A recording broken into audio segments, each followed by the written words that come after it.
What's up, Zox fam? And we're back with some more Wuthering Waves. Now, we're going to be getting into some mistakes you want to absolutely avoid making so that you don't waste as much time. Now, the thing is that I streamed for about 10 hours the other day, and listen, it was a lot that I was just like missing or investing in the wrong things. And I really want to make sure you guys don't make that mistake so you can have the smoothest, I would say, experience on CBT. And even potentially in the future, you just already know what to do. So let's go ahead and get right into it, guys. Now, the first thing that I want to talk about is actually going to be your core rank. Now, the reason why I want to bring up your core rank is because if, like, a lot of people that are playing this beta, we're not really reading as much. We're just going to be honest there. A lot of people aren't reading all this stuff because they want to probably hear the voice acting and certain things when the game officially launches.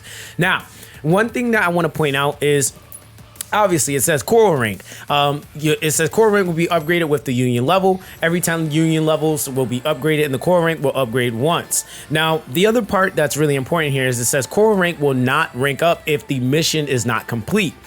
But it doesn't specify where this mission will take place and or how you obtain this mission or any of that. Now, if you obviously weren't reading, it definitely is something that you will just find yourself trying to figure out, trying to find. I was looking through every mission I had, and there was nothing that said core rank up mission. Now, where exactly do you go to obtain this mission?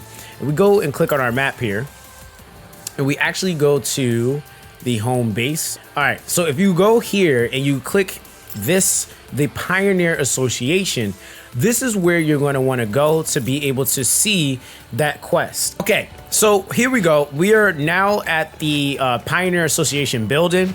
Now, this is obviously like some people are like, oh, this ain't that serious. So trust me, it is. Because what will happen is you'll think your rank is going up, but it's actually not. It stacks the EXP, which is the only good thing is that none of the EXP actually gets lost. But you're going to talk to Machi. It will have a mission that specifies the core rank up, but it won't show on any of your mission quests. Like, you specifically have to go to her to talk to her. Now, again, if you are stuck at that part or trying to progress or get through it, make sure you just come here and you unlock it. That is going to be the most important thing, okay?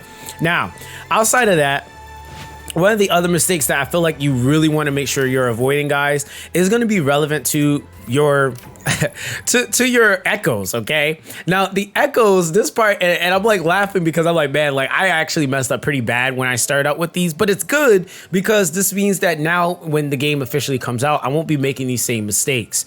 Now, the thing is, guys, is that when I was looking at these echoes, I was like, okay, this tonic ability, and it's really, really important to differentiate these things, guys. The one of two things is going to be active when you are equipping the echoes in a specific slot. Either the tonic ability is going to be active if they're in that first slot, or the consonant ability is going to, or stats, I should say, are going to be active if they're equipped in any of the other corresponding slots. So what I was doing, and the mistake that I want to make sure people avoid, is leveling only looking at that main stat. The other thing too that you want to avoid doing is just looking at characters and thinking like, because this one says HP, if I get another copy, it's going to say HP. No, you can literally get two different or the two same units, but they have different stats on them, right? And I mean across the board, as well as the tonic and the consonant. So those are like 2 for 1 right there. And I made both of those mistakes. I just looked at the unit and I was like, oh, okay, this is the one that I had on. It's a higher grade. Let me equip them. But I was equipping defense percent, which if you look at the unit that I'm equipping this to, this is not the unit that you want to have a defense percent tonic on, right? And then same thing as far as just knowing what slots they're equipped in. I was equipping these, looking at the tonic, like, oh, I'm getting that crit rate percent. I was like, oh, I'm getting that attack percent, in this next slot. And then I was looking at the slot over, and it's like, okay, nice. I'm getting some more crit rate I had in this slot. So yeah, when I realized, sadly, that I wasn't getting these, that kind of hurt because that was also resources I was just dumping, thinking I was getting that, but not in actuality. Okay. Now, the other thing is too, guys, and I think that this is just in a more, I would say, intricate aspect of fine tuning. Stats is going to obviously be the grind here, right? So you getting the specific stats you want are going to be the biggest thing. And I will say, like, so far from what I've been able to like get, like this piece right here is beautiful. Crit rate, attack percent, and resonance efficiency. Now, obviously, getting a perfect, 4 sets or 4 slotted substats would be nice, but hey, you got to work with what you got. So don't make the mistake of feeling like you're going to get everything God rolled right away. This is the investment part, guys, to the game. So it isn't going to be something that you just get that instant gratification. It is going to actually take you a little bit of time for you to be able to obtain these resources. Now, the other thing is too, that I felt was a little bit important. We're going to go to the map as well, because this was a huge component, right? When you are, like, for example, I actually did unnecessary pulls, not realizing, like, if at any point they ever give shards to be able to unlock a character, or if, like, say for like pre-registration, they give shards, I definitely want to make sure people know this. If you click on the database, right? If you have the 60 wave bands of the character, this is where you would go to unlock them. So I was actually doing some unnecessary pulls, trying to get Sanhua, and come to find out they gave us the 60 wave bands, and all I had to do was come in here and actually unlock her. So I ended up wasting these wave bands, or really not my wave bands, but really the gacha currency. I ended up wasting that because I could have probably saved that for, say, something else. But I definitely think that this is a mistake you want to avoid making, especially when it becomes your legitimate account, because starting over and, like, quote unquote re-rolling in this game is not advisable, in my opinion. There's just way too much grinding you have to do, and typically with these kinds of games, it's not like the most advisable thing. Not that you can't do it, because we still don't know how that is going to be as far as the intricacies of doing it, but it is something that I wanted to kind of point out, because again, I know a lot of people are not reading. That's probably going to be one of the damn spokes lines of this video, is that with that is going to definitely kind of push that you want to make sure you're paying attention, at least in the beginning, so that you're not making the mistakes of, again, doing unnecessary amounts of gacha pulls that you might have been able to just, for example, save. So that was the other component that I was really like, damn, I wish I would have not made that mistake.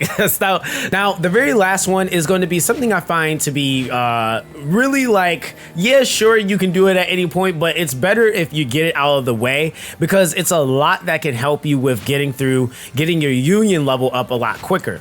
Now, with that, we're going to go to this relic merchant, and it's going to be obtaining and turning in the antiques, which are these audio cassettes. Now, I wish I would have been a lot more proactive in the very beginning with finding these, because that was a whole bunch of extra going back and double tracking and trying to retrack my steps on where I already claimed things at. I would definitely advise you guys that when you find these as well, mark them on your map, right? So don't make the mistake of not marking these on your map. If you are familiar, if you play games like Genshin Impact, you definitely want to make sure that when you find these things, you mark them. And that's just so that you don't end up going back into the same areas, because I don't know about you, but my brain ain't that great when it comes down to remembering every last area and every stone that I've turned over to get these different things. So we're gonna go ahead and deliver these all, but definitely make sure that you avoid making that mistake, because I promise you, you'll spend unnecessary amounts of time retracking your steps through explored areas that you might not have necessarily needed to do that with. So that's pretty much going to be that, guys. I feel like those were some of the things that I really was like, man, I am glad I am doing this in the CBT and not doing it any other time. I will have more videos as I, traverse and figure out other things that I feel like are important to avoid making mistakes on. But I hope you guys are enjoying the CBT. Let me know what else you guys want to see as well in the comment section down below. But that's going to be that. Stay blessed, stay charged up, and I'll catch you guys in the next one.